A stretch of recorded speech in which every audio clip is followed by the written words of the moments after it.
నమస్కారం ఘంటారావానికి స్వాగతం. ముందుగా ప్రధానాంశాలు. విశాఖలోని పూర్ణ మార్కెట్ వద్ద దారుణం, గొంతుకొస్తే డంబెల్తో కొట్టి ప్రియురాలి హత్య.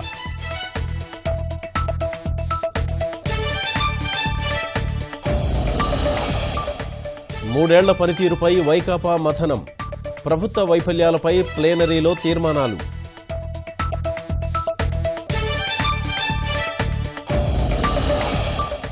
జర్మనీలో వివిధ దేశాధినేతలతో ప్రధాని భేటీ, వివిధ రంగాల్లో పెట్టుబడులు పెట్టాలని పిలుపు.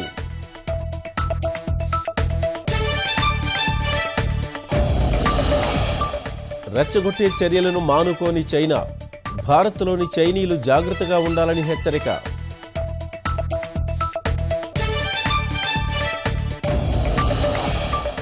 గోర్ఖాలాండ్ ఆందోళనల్లో మరోసారి విధ్వంసం, సోనాడా రైల్వే స్టేషన్కు నిప్పు, పోలీస్ వాహనం ధ్వంసం.